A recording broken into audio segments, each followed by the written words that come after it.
Kính lại Đức Thầy Thích Ca Mâu Ni Phật. Mô Phật. Thì chúng ta thấy dầu thời buổi thời xưa, dầu cho ngày nay, thì vấn đề sống chết vẫn là vấn đề quan trọng nhất. Dầu Phật có ra đời hay không ra đời, mà vấn đề sống chết là một vấn đề khó hiểu nhất. Nếu chúng ta không đi sâu vào con người không đầy hai thước của chúng ta, thì chúng ta khó mà hiểu được. Nhất là thời buổi hôm nay, cái chết rất nhiều. Người ta nói hồi xưa đó thì quả báo thì chày, ngày nay mà quả báo một giây nhãn tiền, thì vấn đề chết chóc bây giờ rất nhiều. Nhất là bệnh tật, rồi tai nạn xe cộ. Một cái cửa sanh mà 100.000 cái cửa tử. Thì trước cái sanh tử chúng ta mịt mù, thì đó là một điều rất đau lòng cho Đức Bổn Sư Thích Ca Mâu Ni. Ngài xuất hiện ra đời để cho chúng ta chấm dứt vấn đề đầu thai, tức là vấn đề sanh tử hay là tái sanh. Thì trước đạo Phật đã có giải quyết vấn đề sanh tử rồi, nhưng mà không ổn thỏa, tức là không sáng tỏ, chỉ có thể là đầu thai theo ý muốn thôi. Tức là từ khỏi địa ngục, ngạ quỷ, súc sanh, Atula, cách tu tập để đầu thai lên các cõi trời, rồi hưởng hết phước, rồi lại đầu thai trở xuống nữa. Đó là cái điều mà Thái tử Siddhartha đã đau lòng, nhờ bỏ ngôi vàng địa ngọc, vợ đẹp con ngoan, để đi tìm cái bất tử. Thì chúng ta nhớ lại, tôi nói tóm tắt thôi, là Thái tử đã xin vua Tịnh Phạn, tức là cha của Thái tử Siddhartha, đi tìm cái bất tử. Thì vua cha không đồng ý, bởi vì có Thái tử là con một thôi, Nếu mà Ngài đi xuất gia rồi thì không ai nối ngôi, thì dòng dõi họ Thích Ca sẽ chấm dứt. Nhưng mà Thái tử sau khi qua 4 cửa thành, cửa thành thứ nhất là sanh, là già, là bệnh, là chết. 3 cửa thành đó, sanh thì không nói ai cũng đã sanh hết. Còn cửa thành thứ nhất là già, rồi bệnh, rồi chết. Cuối cùng cửa thành thứ tư mới gặp một vị đạo sĩ. Thì hỏi đạo sĩ để làm cái gì? Thì Ngài nói để chấm dứt vấn đề già, bệnh và chết. Từ đó Thái tử mới có cái ý chí xuất gia. Thì Thái tử xin với vua Tịnh Phạn: con sẽ làm thỏa mãn cha bất cứ điều gì cha muốn. Nếu mà cha cho con giải quyết cho con 3 vấn đề thì con xin ở lại làm vua. Thì vua Tịnh Phạn là vua mà, nói cha có thể làm thỏa mãn bất cứ cái gì của con muốn, nếu cha có thể. Thì Thái tử xin có 3 điều thôi. Mà điều đó không phải của Thái tử, mà đúng rồi là của mỗi người chúng ta. Chúng ta nên nhớ như vậy. Hôm nay tôi đến cũng vì vấn đề đó. Một là cha cho con trẻ mãi không già. 2 là cha cho con khỏe mãi không đau. 3 là cha cho con sống mãi mà không chết. Thì chúng ta thấy 3 điều đó. Thì nếu là một con người mà có một sự khắc khoải, có một sự suy tư, thì luôn luôn cũng nằm lòng 3 điều đó thôi. Làm sao mà trẻ mãi không già, làm sao mà sống mãi đừng chết, làm sao mà khỏe mãi không đau. Thì chúng ta thấy cái đó bây giờ rất là bức bách chúng ta, bức xúc mỗi người chúng ta. Bây giờ cái đau rất là tràn lan. Hồi xưa bệnh ung thư, tiểu đường, tai biến, nhồi máu cơ tim rất là ít. Bây giờ tràn lan, bây giờ tới cái bệnh gì đó mà nói nó tràn lan còn hơn bệnh phổi nữa. Trong không khí. Hồi đó là dịch cúm gà, cúm heo, súc móng gì. Bây giờ những cái bệnh đó hồi xưa rất là ít. Bây giờ tới tràn lan cái bệnh sida nữa. Rồi cái chết, cái tai nạn xe cộ bây giờ còn hơn gấp 100 lần hồi xưa. Rồi làm sao mà sống mãi không chết. Mà chết bây giờ chết một cách mà toàn thây không có. Khi gãy chân, cưa chân, rồi phải thay phổi, thay gan, thay tim, thay thận. Con người không còn toàn nguyên, toàn dạng như xưa nữa. Thì chúng ta thấy rất là đau lòng. Thì vấn đề cấp bách về già, bệnh, chết chúng ta phải giải quyết. Mà chúng ta không phải đợi tới chết giải quyết, mà giải quyết ngay bây giờ và tại đây. Đó là vấn đề của đạo Phật. Và cuối cùng Thái tử xin điều đó thì vua Tịnh Phạn nói Ngài không thỏa mãn được. Chính Ngài cũng phải già, cũng phải bệnh chết thôi. Thì làm sao Ngài thỏa mãn cho Thái tử được? Thì Thái tử nếu cha không thỏa mãn thì con phải xuất gia. Và nếu con tìm không được thì cha con vĩnh viễn là vĩnh biệt luôn. Còn con tìm được con sẽ về giúp đỡ cho cha và tất cả thần dân và tất cả mọi chúng sanh đều thoát khỏi cái già bệnh và chết. Mà chúng ta thấy là sau khi Đức Phật trở về độ vua cha và thần dân và chúng ta ngay bây giờ, thì chúng ta thấy Đệ tử Siddhartha tới thành Phật rồi cũng già, cũng bệnh và cũng chết. Tới lúc Ngài 70 mấy 80 tuổi, Ngài một đêm cũng kiết lỵ 40 mấy lần. Và Ngài cũng mòn mỏi già, rồi Ngài cũng chết dưới 2 cây sa la sông tội. Vậy thì Ngài tìm được cái gì mà Ngài dám tuyên bố rằng nếu mà tìm được Ngài trở về, mà Ngài đã trở về, đã giáo hóa chúng sanh? Thì hôm nay chúng ta sẽ trả lời câu đó. Tôi mong rằng ở đây chúng ta phải cố gắng nghe chứ đừng có phân tích. Cái lắng nghe nó khác, còn cái phân tích để tìm hiểu nó khác.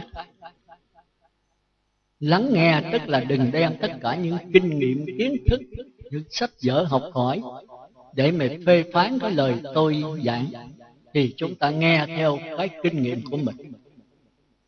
Còn khi nghe mà nghe toàn diện đó, theo đạo Phật thì nghe không có chi ly, mà nghe phải bằng cái toàn diện, nghe hết cả cái bản thể của mình, cái chân tâm của mình. Thì cái nghe đó là phải lắng nghe. Thí dụ như là tôi lấy một cái thí dụ, chúng ta muốn tìm hiểu một con người đó, mà chúng ta đứng ra ngoài để chúng ta phê phán, phán xét người đó. Chúng ta nhìn cái tướng đi, nhìn cái cặp mắt, nhìn cái cách ăn nói người đó, chúng ta phê phán. Thì nếu mà chúng ta không có thương ghét trong đó Tôi nói bỏ cái thương ghét, chúng ta nhìn với một cách mà khách quan thì giỏi lắm chúng ta hiểu được 40-50%. Còn nếu có thương ghét là hoàn toàn sai.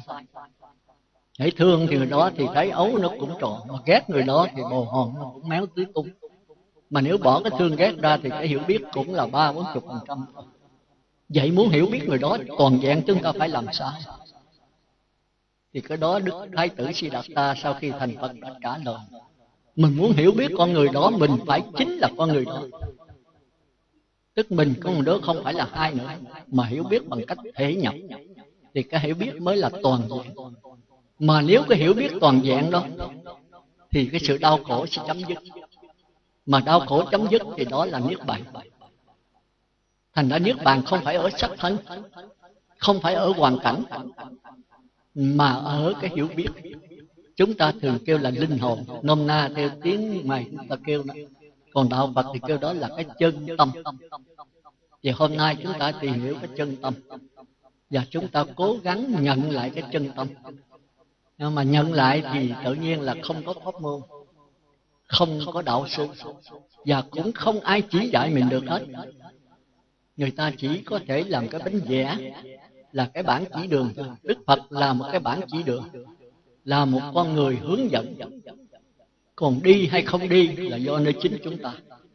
Thì hôm nay tôi trùng tuyên lại những lời của Đức Phật, những cái bánh vẽ, cũng như mình là người bệnh vẽ. Thì Đức Phật là một vị đại lương y. Ngài bắt mạch, Ngài cho thuốc, Ngài bảo đảm rằng nếu mà uống thuốc chắc chắn phải hết. Nhưng mà nói thuốc đắng quá, tôi Thế Tôn uống giùm con, thì cái này không có. Dầu đắng, dầu chua, cay, đắng, chát, khó khăn gì chúng ta cũng phải ức thôi. Bởi vì chúng ta là người bệnh, chúng ta trói cột mình thì chính chúng ta phải mở. Nhưng mà cách thức mở như thế nào thì đó là bổn phận của Đức Phật Thích Ca Mâu Ni. Còn mà không chịu mở là của chúng ta. Thì hôm nay tôi trùng tuyên lại, Phật tử cố gắng trên vấn đề cởi mở những cái gói cột của mình. Mà cởi mở thì tất nhiên Đức Phật Thích Ca sẽ chỉ. Mà chúng ta phải thực hành. Mà thực hành cái đòi hỏi của đạo Phật đó, nó khác hơn cái hiểu biết của chúng ta. Chúng ta muốn thực hành, chúng ta đòi hỏi phải giàu có, phải đầy đủ căn lành, phải thông minh, phải đủ điều kiện hết. Đạo Phật không đòi những cái điều kiện đó, nhưng mà đòi có một điều kiện một thôi. Cái đó là cái gì mấy ông bà biết không?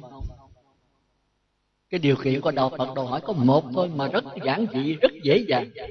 Giản dị à, chứ tôi không nói là dễ đấy, rất giản dị, rất đơn giản. Đó là một chữ bền thôi.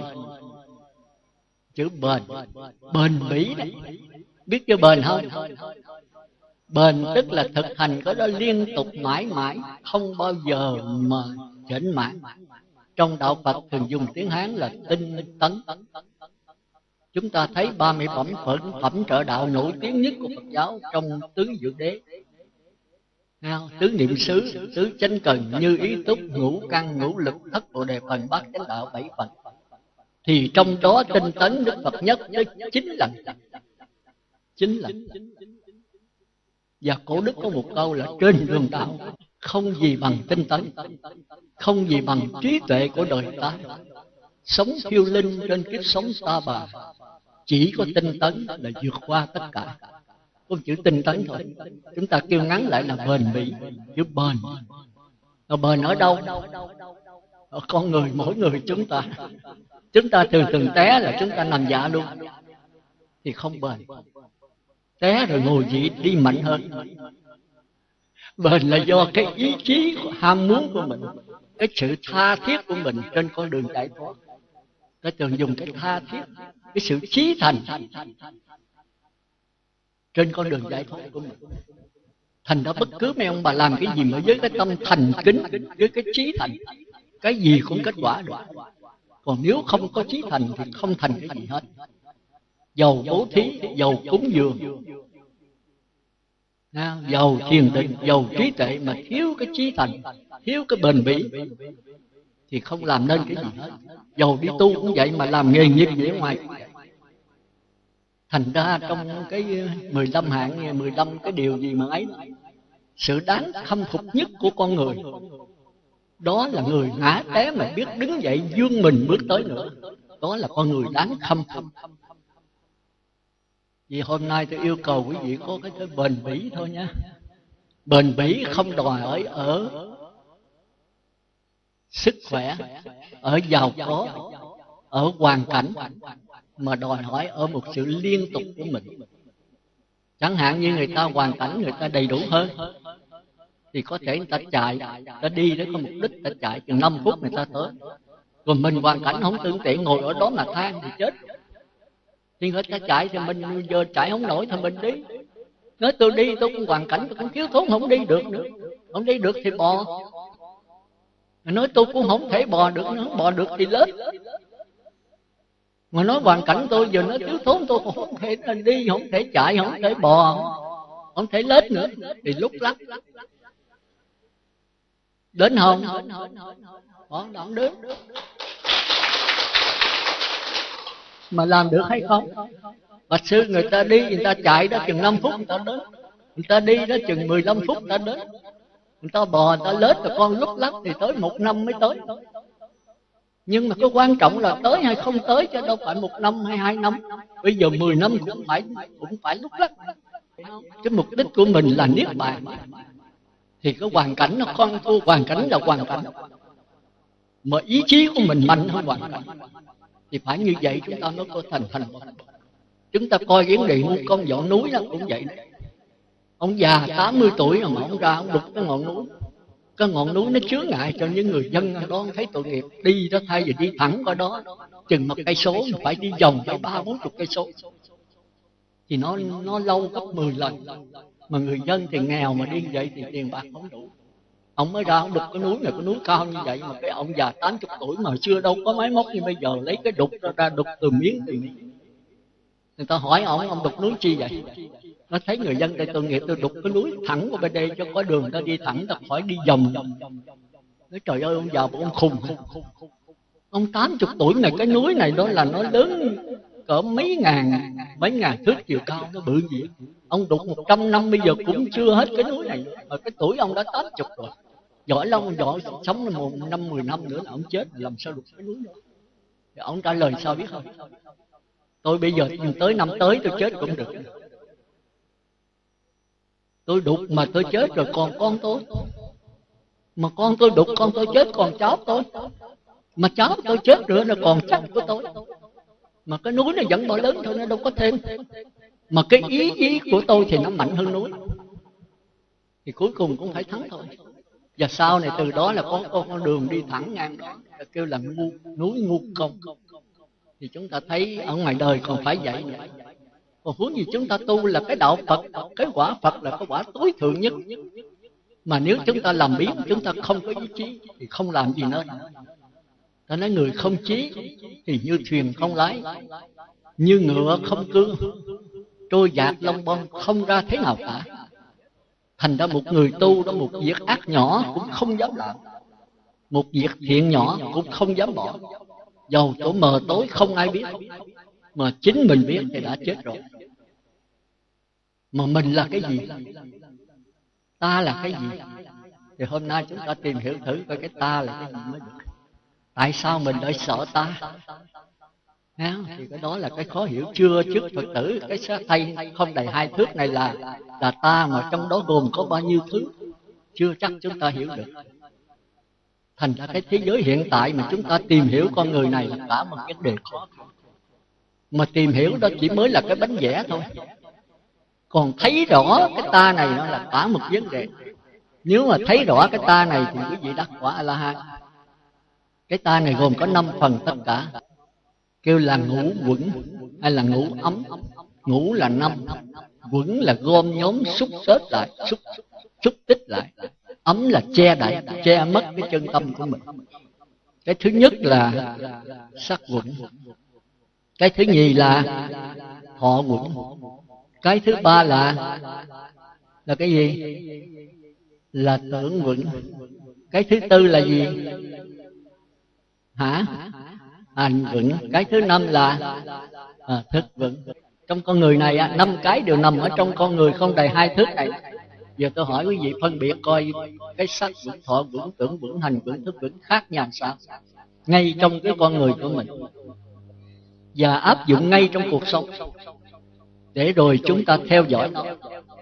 Nếu mà chúng ta mờ ám sắc thọ tưởng hành thức, nó quyển biến, nó chuyển biến, mà chúng ta không hay biết gì hết, thì đó là địa ngục, ngạ quỷ, súc sanh, Atula. Còn khi chúng ta biết nó mà chúng ta cải sửa, biết nó là xấu chúng ta cải sửa thành tốt, biết nó là ác chúng ta cải sửa thành thiện, biết là đê tiện cải sửa thành cao thượng, thì thành ra cõi trời.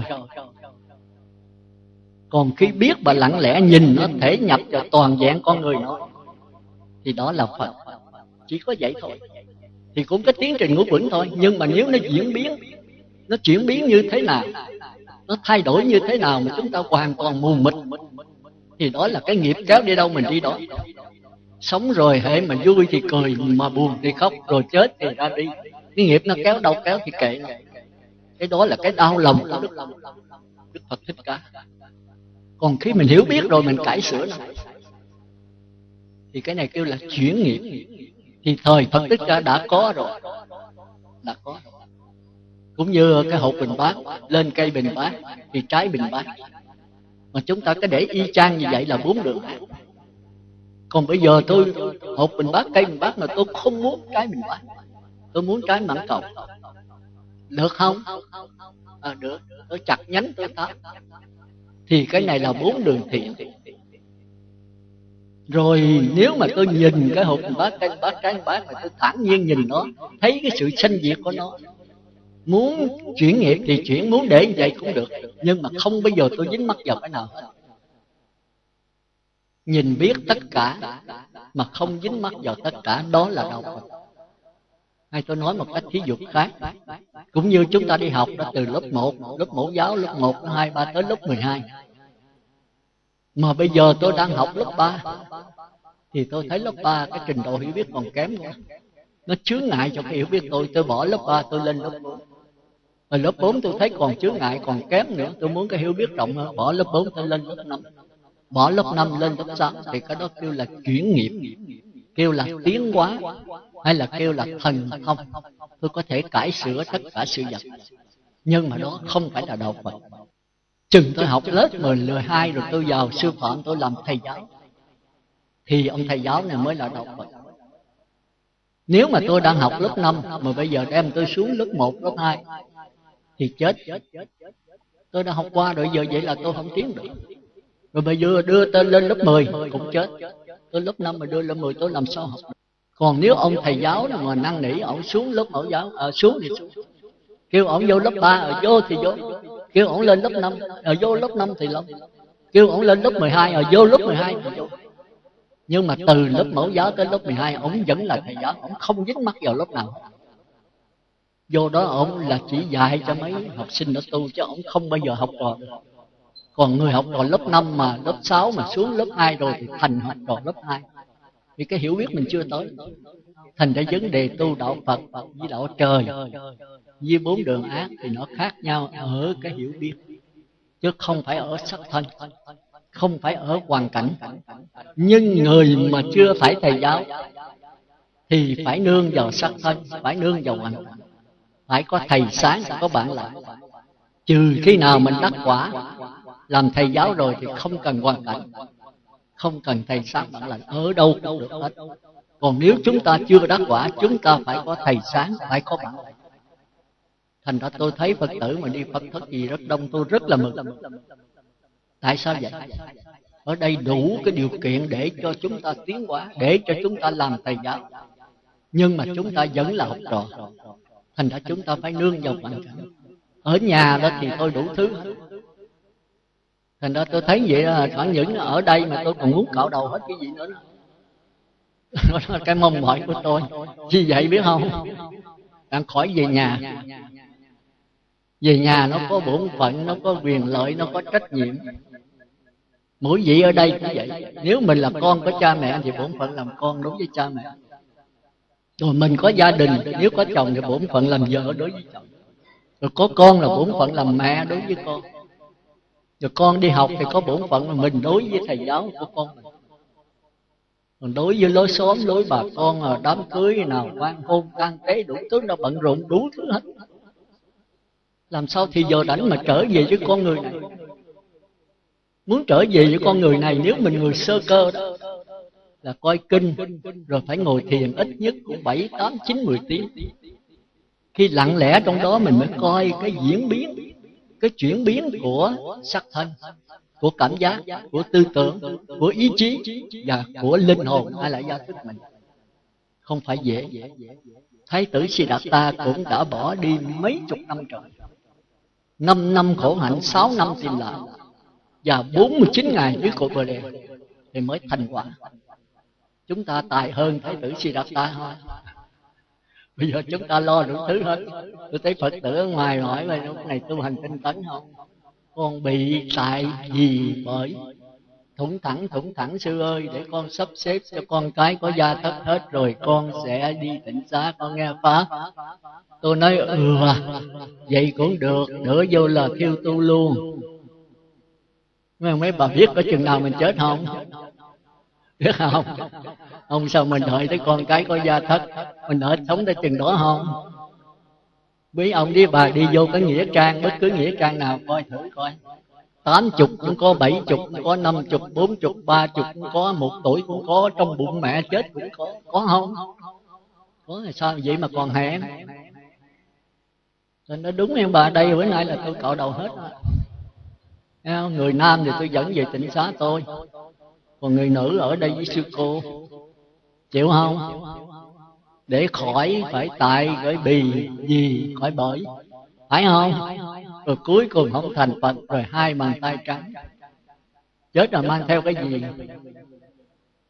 100 năm rồi có gì đâu, chẳng qua một nắm cỏ không xanh rì. Mang theo cái hiểu biết của mình, mang theo cái tội, cái phước, cái kinh nghiệm, kiến thức, ký ức. Cái đó chúng ta gọi là cái linh hồn. Thì giờ tôi nhắc lại cái tiến trình của vững để em nói bà hiểu. Thứ nhất là sắc. Sắc vững là cái gì? Trong con người mình ở 5 quẩn này, 5 con người mà nếu tôi không chỉ là chết. Nếu mình không biết cái sắc vững thọ 5 cái ngũ quẩn này là mình luân hồi lang thang vô lượng kiếp.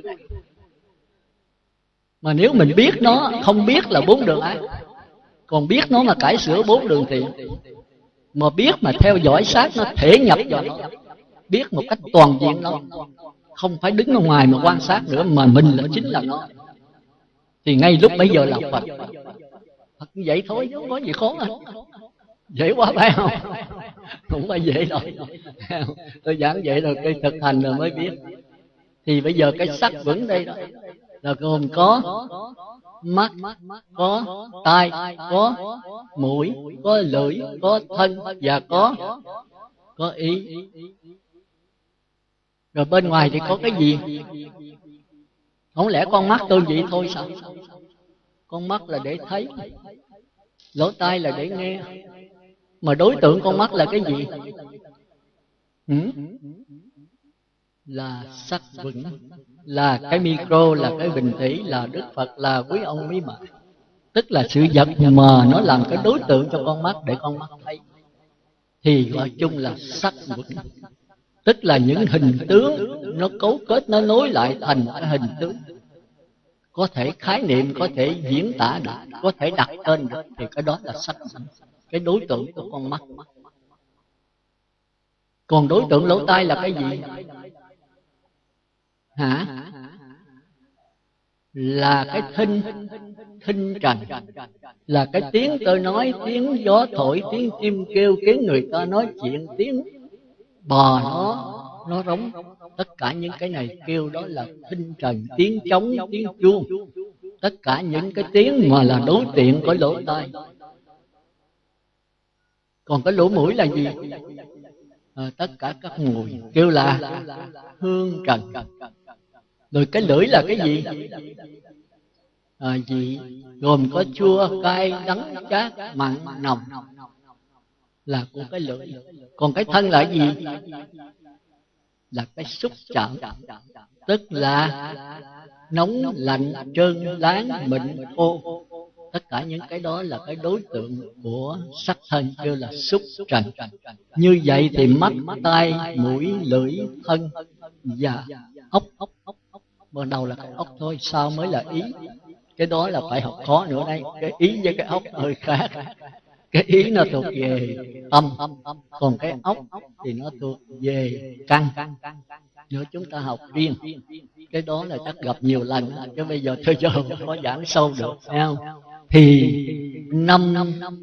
sáu trần với sáu căn này hợp lại kêu là sắc quẩn. Những cái có hình sắc hợp lại thành cái sắc thân này là sắc, là chưa có cái biết, chưa có cái biết. Còn thọ quẩn là khi con mắt này tiếp xúc với sự vật. Thì thí dụ tôi nhìn cái bình thủy, nhìn cái bình bông này, thì đầu tiên đó quý vị dòm thấy cái bình bông nó nằm ở trên tròng đen. Cái tròng đen nó giống như cái kiến, để cái kiến đây đó thì cái hình của cái bình bông nằm ở trong kiến. Thì cái đó cũng nằm trong sắc quẩn, là chưa có cái biết, chỉ có cái ghi nhận cái sự vật ở trên này. Rồi kế tới là dây thần kinh thị giác. Ngay cái tròng đen có dây thần kinh thị giác, nó mới thấy được cái bình bông ở trên tròng đen, không phải bình bông ở ngoài. Thành ra đầu tiên đó là con mắt tôi, cái tròng đen tôi tiếp xúc với cái bông ngoài này, rồi cái bông mới nằm trên tròng đen đấy thôi. Thì có đó kêu là sắc quẩn. Còn giai đoạn thứ hai là dây thần kinh thị giác mới thấy được cái bình bông ở trên tròng đen. Bây giờ dây thần kinh nó mới rung động, thì cái cảm giác mới mượn cái dây thần kinh đó để mà phát hiện ra cái vui, cái buồn, không vui, không buồn. Vui là thọ lạc, buồn là thọ khổ. Không vui, không buồn là bất lạc, bất khổ. Thành ra Đức Phật rất thương quý vị đó. Nói quý vị sống sai mà chết mộng. Sống sai làm sao? Sống như người say rượu. Người say rượu có biết gì không? Nếu biết là đâu có về đập vợ, đập con, phá đồ, phá nhà, phá cửa. Quý vị giống người say rượu. Đức Phật nói tôi thấy tội nghiệp. Sống thì sai, mà chết thì sao? Chết thì giống như chim bao, không biết đi về đâu. Hãy nói cái chết là sợ, đừng có nói chết nữa. Tôi sợ lắm, đừng có dùng danh từ chết. Mà sợ chết là khỏi chết không? Ở đây có ai khỏi chết không? Ai cũng phải chết hết. Tại sao chết là mình lại sợ? Mà hãy mình sợ cái gì mà mình không chết thì nên sợ. Còn phải chết mà tại sao lại sợ nó? Mà chính cái sợ này đem tới cái đau khổ cho chúng ta. Chúng ta chống đối là cái gì là đau khổ. Mà khi chúng ta tìm hiểu cho rõ ràng vấn đề chết rồi thì không có gì đâu mà phải sợ. Nó là điều dĩ nhiên phải vậy thôi. Nhưng mà tại vì mình không hiểu nó, chính cái ngu si không hiểu này làm cho mình đau khổ, làm cho mình sợ. Khi đã hiểu rằng là không còn sợ cái gì hết. Thành ra tôi muốn quý bà ở đây là nghe mấy ông quý bà đừng bao giờ sợ chết. Mà muốn đừng sợ chết là phải hiểu rõ cái chết, và mình có thể điều khiển cái chết. Chết đầu thai vào cảnh giới nào, mình muốn cảnh giới nào mình đi vào cảnh giới đó. Phải làm như vậy. Đặng quý vị có thể muốn đầu thai vào cõi Phật Di Đà, chúng ta đầu thai được. Đầu thai ngay bây giờ và tại đây. Mà nếu mấy giờ tại đây mà không biết được cái đó, không đầu thai được, thì chết không đầu thai về cõi Phật, không dẫn sanh về cõi Phật được. Nhưng cái đó không phải là đạo Phật. Đạo Phật là chấm dứt đầu thai, chứ không phải đầu thai theo ý muốn. Tôi muốn sanh về cõi trời thì tôi tu bằng cách là đè nén thăng qua. Tôi giữ giới 5 giới cho kỹ, tôi niệm Phật đếm từ 1 tới 10, niệm Phật khỏi đếm, khỏi cần niệm Phật nữa, tôi đầu thai theo ý muốn.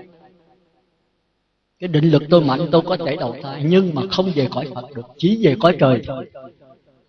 Đây là đầu thai theo ý muốn. Còn đạo Phật mà khi tôi hiểu rõ cái diễn biến của 5 quẩn rồi, tôi đừng dính mắc vào đó, thì tôi không đầu thai vào đâu hết. Tôi muốn đầu thai vào đâu đầu thai, mà tôi không muốn cũng được, bởi vì tôi không dính mắc nữa.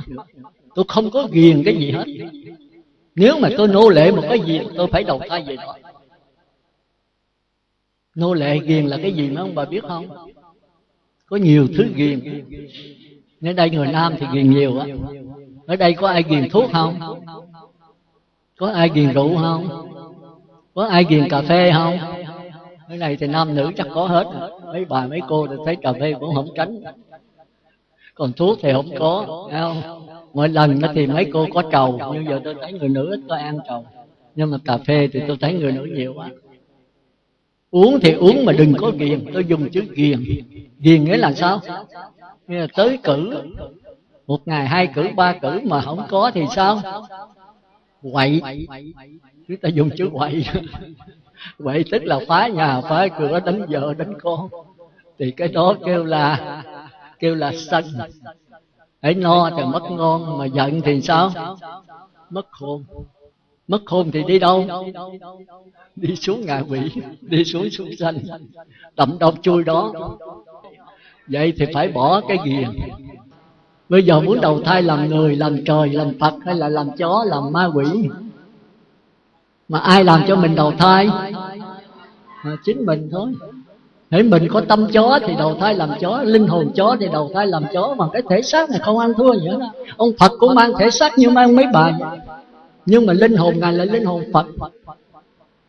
Còn mình đó là thân người mà linh hồn người. Nhưng bây giờ có tu hay không? Nếu tu rồi linh hồn trời, nhà trời rồi giải đi mang sắc thân người, mang sắc thân trời, đẹp đẽ có hào quang. Nhưng mà hết phước rồi, sống 1000 tuổi, 1 tỷ tuổi rồi cũng phải chết. Chỉ có Phật mới là không chết. Nhưng mà chúng ta không đủ khả năng về cõi Phật thì hỏi sao? Phải nhờ A Di Đà tiếp dẫn.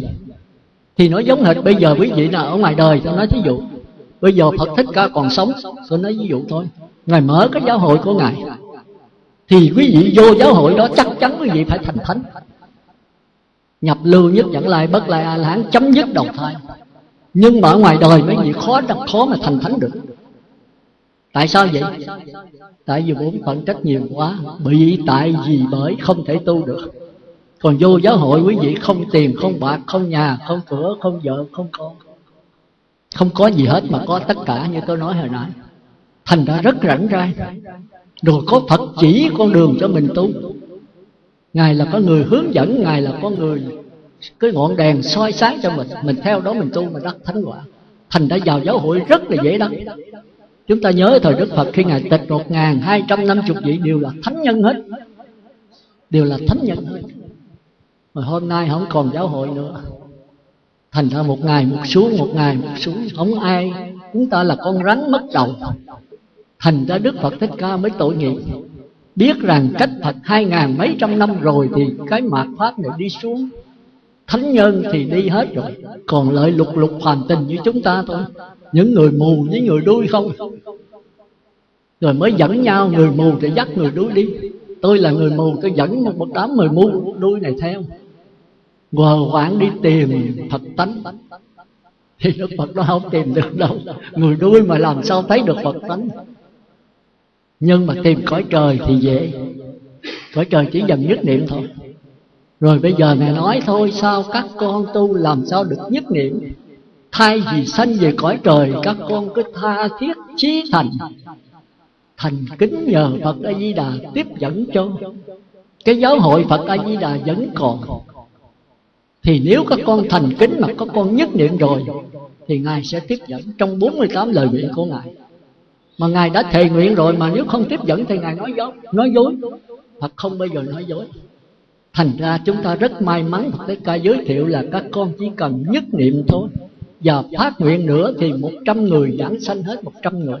Mà nếu giảng sanh vào giáo hội Phật A Di Đà rồi thì 100 người thành Như Lai hết 100.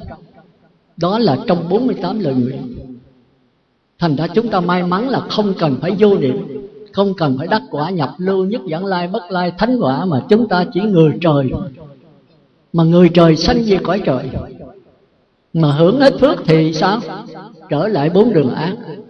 Bây giờ chúng ta chỉ cần phát nguyện một cái nữa thì Đức Phật A Di Đà sẵn sàng hiện ra, đưa cái bông sen. Thì cái nhớ nghĩ tưởng chúng ta nhập vào trong đó, thế là xong. Chúng ta đi tới quả Như Lai. Nhưng như thế nào là nhất niệm? Nhất niệm là tin sâu, nguyện thiết, hành chuyên. Tin sâu có nghĩa là nhất niệm. Nguyện thiết là nguyện một cách chí thành tha thiết giảng sanh. còn cái hành là phụ thôi.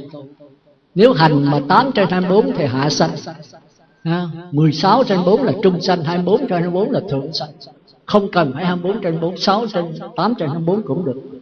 Nhưng mà tin phải cho sâu, tức là phải nhất niệm. Tạp niệm là không giảng sanh, và phải phát nguyện một cách chí thành tha thiết. Vậy thì nhất niệm đó, theo cái di thức đó, cái tâm đó, thì chúng ta phải qua tới 3 lớp.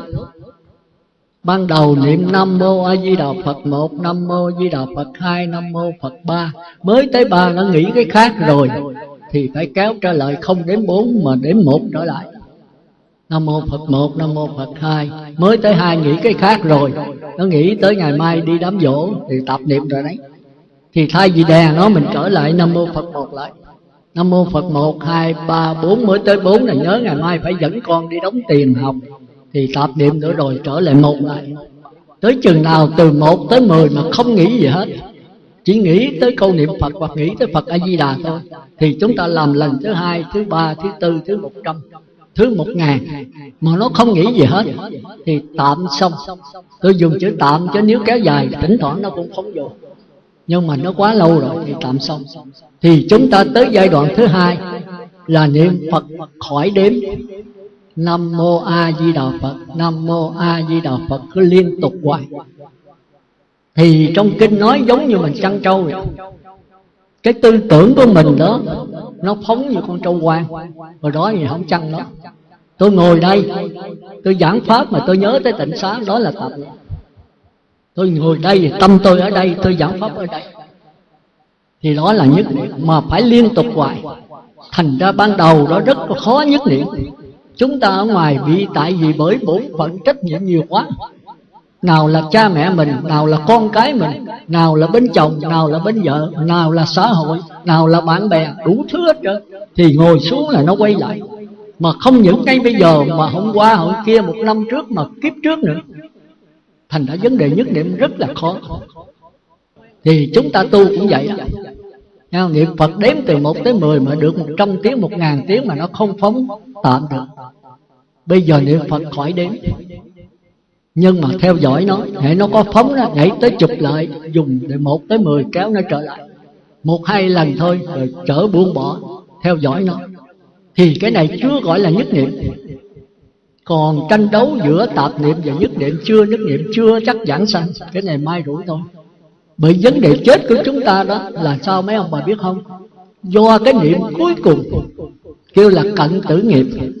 Tôi bệnh tôi nằm đó, tôi hít vô thở ra, hít vô thở ra. Mà khi tôi hít vô mà tôi không thở ra rồi thì kêu là gì? Là chết. Mà cái giờ phút mà hít vô không thở ra mà tôi nhớ tới Phật thất, tôi nhớ niệm Phật, lập tức về cõi Phật. Nhưng mà cái giờ hít vô không thở ra, giờ hấp hối tắt thở cuối cùng, mà tôi nhớ tới tiện ác trong cuộc sống tôi. Bị cuộc sống mình làm đủ thứ hết. Có thể tôi nhớ tôi hồi nhỏ tôi đi học, tôi vô trong vườn cây người ta, tôi ăn cắp ổi phá xoài người ta, nó hiện ra. Tắt thở lúc đó 4 đường ác. Chúng ta thấy ghê như vậy. Còn bây giờ cái giờ tắt thở cuối cùng tôi nhớ tới đi quỷ lão, sanh về cõi trời. Thành ra cái niệm cuối cùng quyết định cho vấn đề đầu thai, quyết định vấn đề đầu thai. Thành ra như vậy là chưa nhất niệm. Thành ra lúc này cái ban hộ niệm rất là quan trọng. Mà quan trọng không bằng người nhắc niệm. Tức là con cái trong gia đình ngồi gần, mẹ ơi mẹ có niệm Phật hay không? Nếu mẹ có, mẹ mỉm cười cho con biết. Mà nếu mẹ mà mỉm cười rồi tắt thở là giảng sanh. Mà giảng sanh là thương phẩm. Bởi lúc đó cái thân người mẹ không phải là của mẹ nữa, mà phân nửa của Phật A Di Đà, của hào quang Phật A Di Đà chiếu. Tức là Ngài tiếp dẫn đấy. Mà bà niệm Phật rất là định lực rất mạnh. Hễ mạnh thì hào quang chiếu mạnh. Mà niệm Phật vừa thì hào quang chiếu vừa. Mà niệm Phật mà cái nhất niệm yếu thì hào quang nói yếu. Thành ra thấy mẹ mình mỉm cười là biết là bà sanh về thượng sanh. Còn nếu mà bà không mỉm cười được đó, mẹ không được, thì mẹ gật đầu cho con biết thì là trung sanh. Cái định lực của bà vừa thôi. Còn mà bà gật đầu không nổi nữa thì bà chớp mắt rồi bà đi chết, thì hạ sanh. Còn bà mê man hên xui. Nếu bà nghĩ tới điều ác, 4 đường ác. Bà nghĩ tới điều thiện, bà tắt thở 4 đường thiện. và nghĩ tới Phật thất, nhớ Phật thật, phát nguyện về cõi Phật. Thành ra chúng ta đừng để người chết hên xui, mà luôn luôn phải thỉnh cái ban hộ niệm về trong lúc mẹ mình hấp hối.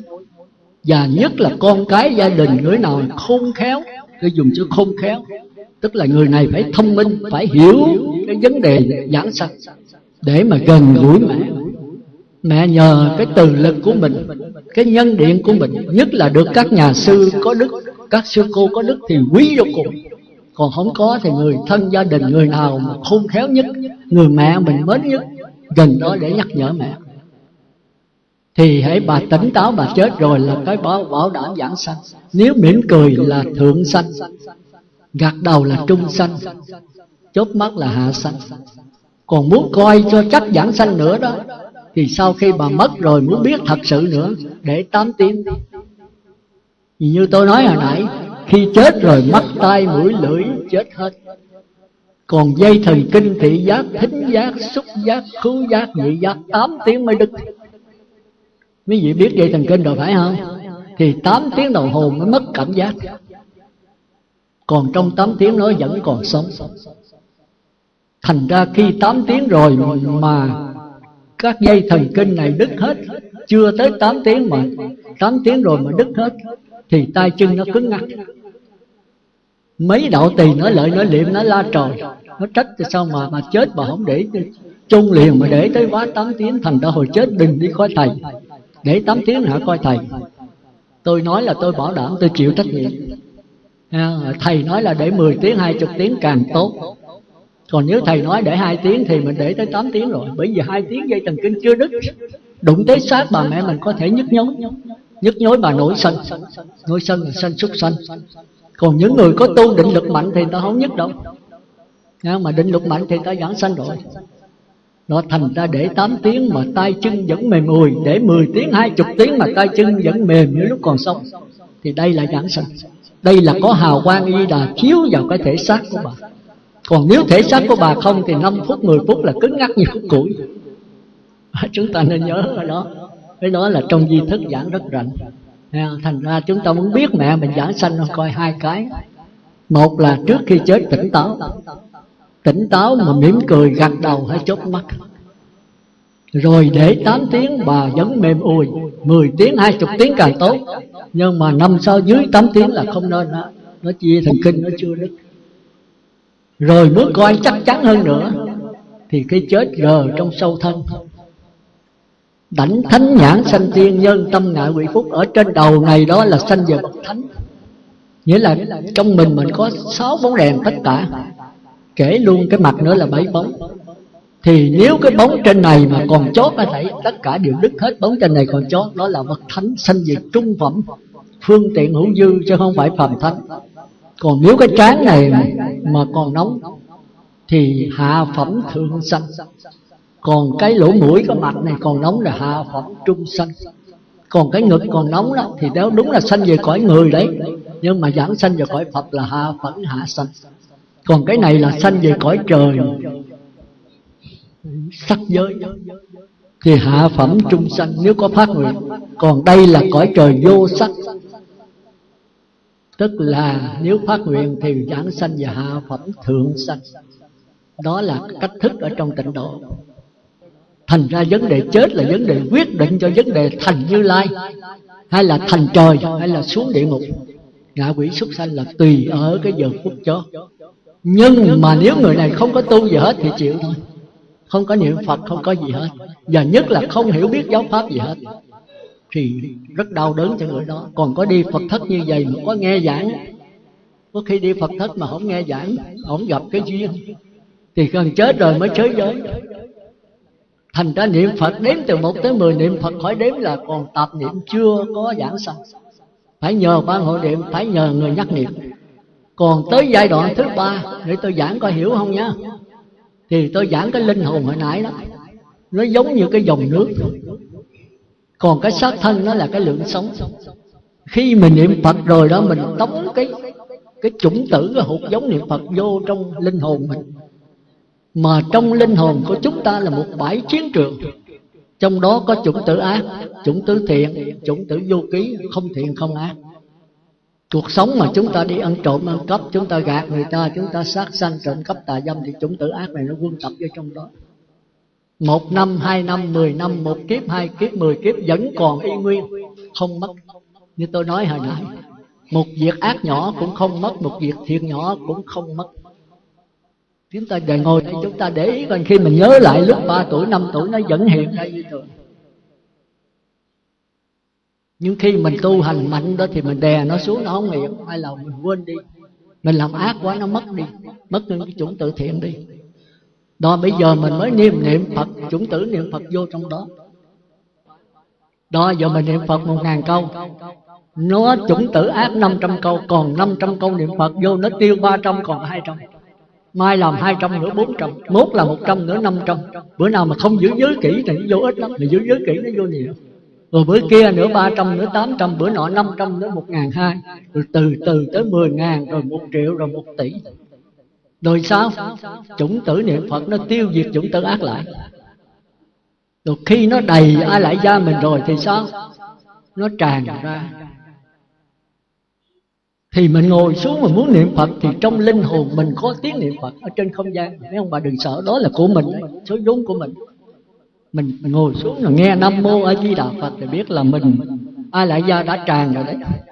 Lỗ tai mình luôn luôn nghe có tiếng niệm Phật, dầu đi đứng ngồi nằm cũng có tiếng niệm Phật. Rồi mình nghe rồi mình tống trở, nó đầy rồi, nó tràn trở ra. Rồi mình tống nó lại tràn ra. Bây giờ mình muốn tạp niệm cũng không tạp niệm được, muốn nghĩ cái gì cũng không được hết. Cái linh hồn cái kêu là niệm Phật nhập tâm, nhập vô linh hồn mình rồi. Thì cái linh hồn với cái tư tưởng là vọng nha, có tác ý, còn linh hồn là không có tác ý, hồn nhiên trở ra, nó đầy, hồn nhiên nó tràn ra. Thì nó cái linh hồn mình không bao giờ mất, còn cái tư tưởng thì nó mất. Thành ra cái vọng tâm với cái vọng chân linh hồn là vừa chân vừa vọng, hai cái giao lưu với nhau. Thì cái này gọi là nhất niệm. Bây giờ mấy ông bà muốn nghĩ tùm lum cũng không nghĩ được. Cái tư tưởng với cái linh hồn nó khắng khích với nhau, nó tương ưng với nhau. Cái linh hồn tràn ra tiếng niệm Phật hồn nhiên không có cố ý, còn tư tưởng cố ý tống linh hồn. Mà nó đầy rồi tống vô nó tràn ra rồi tống nó tràn ra, không có cái gì xen vô nữa hết. Thì cái này gọi là nhất niệm. Giờ hiểu nhất niệm chưa? Ở đây có ai nhất niệm chưa? Niệm Phật đếm từ 1 tới 10 chưa nhất niệm. Niệm Phật khỏi đếm chưa nhất niệm. Cần phải ban hộ niệm, phải người nhắc nhở. Khỏi cần niệm Phật vẫn có tiếng Phật đây bảo đảm. Có ban hộ niệm cũng được mà không được, có người nhắc niệm cũng được mà không cũng được. Tôi sắp sửa chết, tôi nói A Di Đà vẫn con ngày ra liền. Bởi vì cái định lực của tôi, cái cảm của tôi quá mạnh, thì Ngài phải ứng hiện mạnh, ứng hiện liền lập tức. Thì Ngài đưa bông sen là cái nhớ nghĩ tưởng tôi nhập vô đó rồi, thế là tôi tắt thở. Thành ra cái nhớ Phật, nghĩ Phật, tưởng Phật, cái đó không bao giờ chết. Thì nó không chết nó mới về với Phật. Còn cái xác thân thúi này nó bỏ lại đây làm sao nó về được? Thành ra giờ làm cái gì làm luôn luôn nhớ tới cái tâm mình. Mình thấy, mình nghe, mình ngửi, mình đi, mình đứng, mình nói đều là do cái linh hồn. Mà đạo Phật kêu là cái tâm. Thành ra làm bất cái gì phải giữ lấy cái tâm này. Mà cái tâm tha thiết chí thành thì người này trước sau cũng giảng sanh thôi. Như vậy thì trước khi dứt lời, một lần nữa tôi chúc cho Pháp hội chúng ta cũng như toàn thể Pháp giới đều giảng sanh về cực lạc và thành Phật đạo.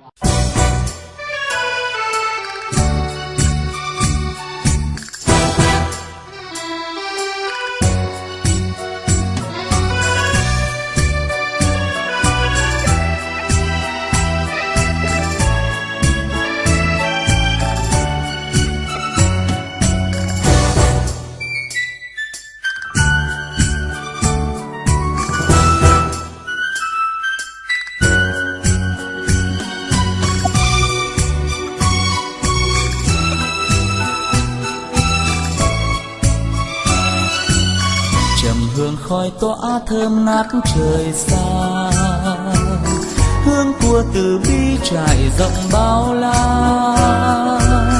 con trở về đây vang tiếng niệm, ngôi chùa đầm ấm thân thương ơi nét đẹp giữa đời vô thường.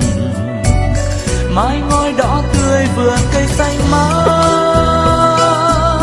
hoa vàng chim lượn hót véo von, Phật ngự tòa sen hào quang chiếu,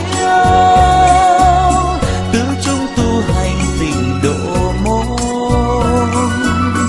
Đài Quan Âm các đế tháp tổ sư, thông tung dợp bóng tựa hồ chân như, chuông chùa vọng vang như thức tỉnh. Ai người còn mãi điêu linh quay trở về tánh Phật yên bình.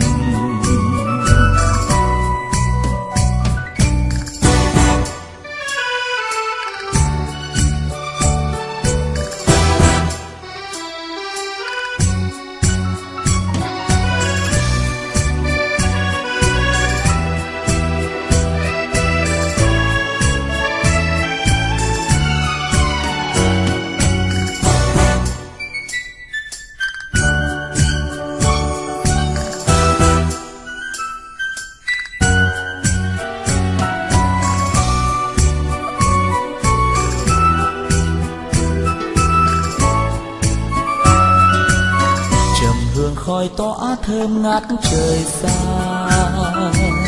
hương của từ bi trải rộng bao la. Con trở về đây vang tiếng niệm, ngôi chùa đầm ấm thân thương ơi nét đẹp giữa đời vô thường. Mái ngói đỏ tươi vườn cây xanh mát,